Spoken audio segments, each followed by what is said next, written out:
What's up, subscribers? Sunjutsu here, and today I wanted to go ahead and give you a review to the vampire counts, the gameplay video that shows the vampire counts with what seemed like a defensive alliance with the dwarven race. So I'm going to be, like other videos recently, I'm going to be watching the video just like you guys, and intermittently I'm going to be saying a couple things, thoughts, and at the end I'll just give my overall thoughts. But if you want to go ahead and see the video without my commentary, go ahead and hit the description below. There's a link to the video itself without my commentary in it. Anyway, let's go ahead and jump right in.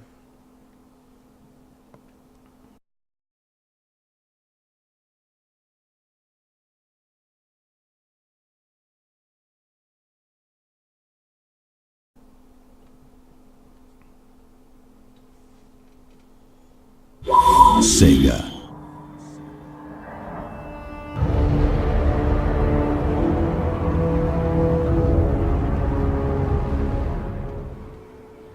Hello, good evening and welcome to the latest Total War Warhammer campaign walkthrough video. Today we'll be looking at the vampire counts and some of their unique game mechanics, technologies and battlefield units. So here we are, 112 turns into a campaign, and we've had some real commotion so far. After planting our flag firmly in Sylvania and dominating the surrounding vamp factions of Tempelhof and Schwarzhafen, we sort of accidentally went to war with the Greenskins. Pretty much every resource we had was poured into beating back the 4 Greenskin Doomstacks and assorted heroes that attacked Sylvania, and war making the strangest of bedfellows, we actually managed to tie up a defensive alliance with the Dwarfs, as we had a major, highly aggressive mutual enemy. This is probably the one biggest highlight of this entire video, that the vampire counts do have a defensive alliance with the dwarves.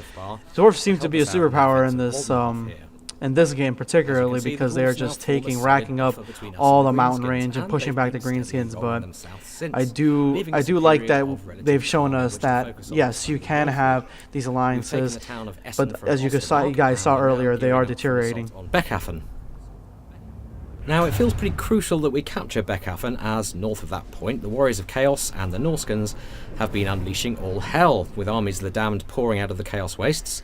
They're putting the northern part of the old world to the torch. Okay, so I'm wondering if those cities right there with the looks like W's, Wolfenburg and Brass Keep, I wonder if those are ruined cities that they're ruined by the Chaos. I think that's what they are, like raised by the Chaos. This guy, Archaon the Ever-Chosen. Now, his army is currently encamped, as is the one next to him, probably recruiting. And actually, this one seems to be exuding some kind of tentacular effect, so whatever is in that army is likely to be very nasty. So yes, Beckhafen is. So that's something that I'm very much looking forward to, is gameplay of the Chaos Warriors. But while I'm playing the game, I want to be able to fight them and see exactly what kind of threat they possibly pose on my empire. Now that's going to take some work. Because right now it's very ambiguous whether they're going to be, because the Huns, even themselves in Attila, they were supposed to be a huge threat, but in most of my campaigns they really aren't. You can just destroy them relatively easily. So I'm hoping that these guys are way more of a threat. In terms of military might, we have a few armies in the mix, but less than we did have. After a recent and rather costly drive to max out our city development, we now have access to some of the highest tier units in the vampire roster. Checking the building browser in our home city of Castle Drakenhof, you can see that we're now capable of recruiting Terrorgeists, Svargolfs and Hexwraiths. We're currently in the process of replacing our skeleton hordes with these much more powerful units provided by higher tier recruitment buildings, in effect trading quantity for quality. And as you might expect, our turn-by-turn army upkeep costs are therefore beginning to spiral. We're now in a situation where we really need to make some land grabs, and these northeastern human territories are our best hope for that. Recruitment for the Vamps is done in 2 ways. Like any race, you can of course recruit units from buildings that you've built in certain provinces. The second way is to raise the dead, and this is done instantly. You get them the turn that you raise them. That's so awesome. Now, corpses are plentiful. I mean, it's basically just mercenaries, but I mean, just the way it looks. A limited pool of low-tier zombies and skeletons, the flavor which will to replenish over time. The animations, it just looks However, really cool. large battles with high death tallies tend to seed the ground with a surfeit of corpses, increasing the odds of higher level undead appearing in the pool, and once the dust of the conflict has settled, you'll get an epic battle site marker like this one. Assuming you've already unlocked access to higher tier unit types through your buildings already, and if the sheer number of corpses resulting from such a huge battle is high enough, you may be able to raise those elite units from the ground. Manfred here is next to one such. Alright, so these epic battles, we used to have them in Rome 1, Medieval 2, I believe, and Empire, and I'm not exactly sure Shogun 2 and Fall of Samurai I have to look back on it, but basically what it means is that your army wasn't a battle, that basically was an epic victory or Pyrrhic victories, you pulled it out of your ass, and it left a marker on the campaign map showing you that was a great battle site. We didn't get it in Rome. I'm pretty sure it was not in Rome too, but I definitely know it's not in Attila. So I'm excited to see it back and playing into the vampire accounts where they can just summon more undead if they're around those battle sites. He's up to level 12 now, and we've put a lot of points into his Lore of Vampires spell chain. If we want to see how those spells look in combat, we can simply right-click them and get an animated view of the spell at work in the spell browser. This is one thing I really want to know, is what they should, I mean, I'm just asking personally, is that for you guys, Curved Assembly, Total, for your videos, let us know what settings you have the graphics on, because I know you guys told us that for some other videos it was lower, some other videos it was higher. So this looks beautiful. This video looks amazing, and I want to see if it's like ultra settings or whatever. I already know that I can play this game on ultra settings from what they've told us, but I want to see if this is what it looks like. If this is what it looks like, this is epic, especially while recording. There's like really no lag, so I'm excited to see. Along with Graveguard and Black Knights. De Noiro's blasphemous bestiary brings improvements to various bestial units such as Fellbats, Direwolves and Vargeists. Master of the Swarm is actually an excellent early win, as it brings some much needed survivability to your otherwise unarmoured and slightly brittle Armor Fellbats. plus 20 on Fellbats, yeah, because The they kind of Book die of very Blood improves many easily campaign from game what we've aspects seen. such as growth, diplomacy and the spread of vampiric corruption. Now, corruption is obviously a use really many of those in important my part army. of the Vampire Counts like a gameplay, couple. and you can find plenty of detail on that in our recent Rally Point video. Revivification. And finally, we're just beginning to make headway into the like Liber he's almost got Necronomicon, which all the improves technology criticals for and the horrors, right-hand Cairn side. Wraiths, Hex Wraiths, and reduces army attrition has to damage, be at which least is super mid-game. helpful when your armies are marching on uncorrupted or chaos-corrupted ground.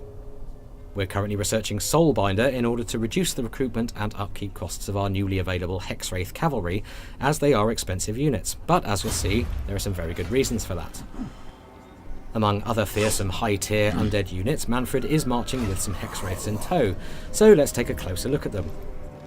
While the physical stats of the Hexwraiths don't look all that meaty in terms of raw numbers, it's their various traits which make them uniquely powerful. 0 armor. First off, they have super high physical resistance, making them all but immune to regular or non-magical damage. They also cause terror, which brings a major morale debuff to whoever they're fighting. But it's their attacks which are perhaps their most impressive aspect, as they do a combination of armor-piercing, flaming and magical damage, the latter ignoring the majority of regular armor and enabling Hexwraith to literally scythe their way through most unit types. In short, these are some of the best cavalry in the game, and that is reflected in their high upkeep cost. And Manfred is also fielding a Terrorgeist, and this really is the pinnacle of the Vampire Counts roster. A winged, terror-causing behemoth, it has poison attacks and does a staggering 280 So this has to be the thing that points he's of flying in armor-piercing on the damage. announcement trailer. And as if that wasn't enough, it's also capable of regenerating hit points during the course of a battle.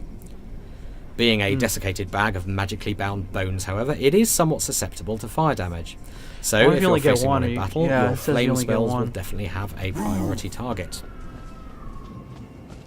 Okay, we're going to leave Heinrich and the Vampire Counts there for now. Tune in again soon when we'll be taking a closer look at these terrifying high-tier undead units in Is that chaos? Look like chaos. Alright guys, let me go ahead and give you my summary real quick. I do like a lot of the stuff I seen in this video. I know you guys have been asking me about the corruption video that I saw. I didn't really want to make a video on that one because the corruption, basically I want to make a video if they do give us more information on Chaos Corruption, I want to see exactly how the differences between Chaos Corruption and Vampiric Corruption, benefits, pros and cons, and stuff like that. And then I'll make a video about my thoughts on it and stuff. But from what I've seen from this video, I like the fact that the epic battles or famous battles are back. Famous battle scenes are back.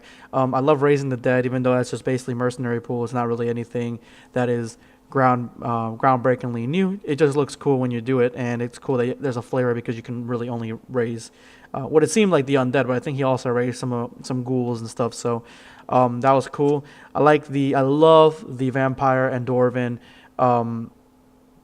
I guess alliance, but it did seem like it was deteriorating, so I don't know exactly how much money you have to keep putting into that to keep that in the green. I mean, we'll see. I honestly wouldn't mind having I guess an alliance with the Dwarves, but I would much rather have an alliance honestly with the Empire, honestly, because I think the Empire is going to be my biggest threat.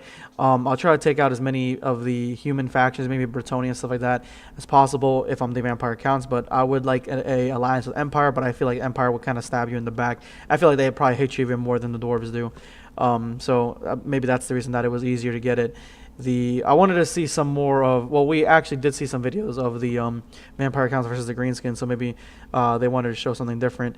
I feel like now we're increasingly close to seeing the Chaos Warriors gameplay and campaign gameplay and stuff. That's probably what's going to come next, probably in the next week or two, and definitely by because next month is April, so definitely by the beginning of next month we'll see something about them, because they're the last faction that really has been fleshed out or announced really any of their features and stuff. But I do like this. This is very I guess it gives the vampire accounts their own specific flavor, and definitely shows how they're different from the dwarves and the greenskins. The only faction they're very close with seemingly is the Empire, but then again, they still have those differences, and I like that. So great video by CA. Thank you so much for showing it to us. I definitely want to know what settings you guys had this video on, because I want to see exactly if this is ultra, if this is what I can look forward to, because the campaign looked spot on beautiful. Anyway, guys, thank you so much for watching. What do you guys think about this video and some of the things that were revealed in this video? Let's even get over 50 likes for Vampire Count and Dwarf Alliance. And as always, guys, if you like what you see here and you'd like to see more, go ahead and hit that subscribe button. Become a subscriber today. This is going to be Sunjetsu signing off. And battlefield units. So here we are, 112 turns into a campaign, and we've had some real commotion so far. After planting our flag firmly in Sylvania and dominating the surrounding vamp factions of Tempelhof and Schwarzhofen, we sort of accidentally went to war with the Greenskins. Pretty much every resource we had was poured into beating back the 4 Greenskin Doomstacks and assorted heroes that attacked Sylvania, and war making the strangest of bedfellows, we actually managed to tie up a defensive alliance with the Dwarfs, as we had a major, highly aggressive mutual enemy. During that this is period, probably the one biggest highlight of this entire video, that the vampire counts do have a defensive alliance with the dwarves. Dwarves seem to be a superpower in this game particularly, because they're just racking up all the mountain range and pushing back the greenskins. But I do like that they've shown us that yes, you can have these alliances.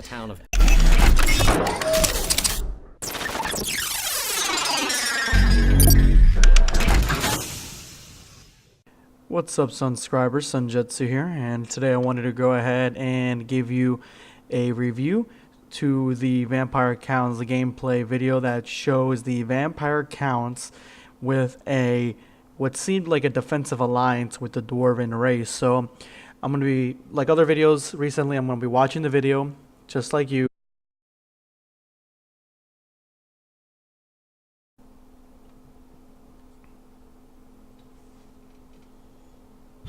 Sega.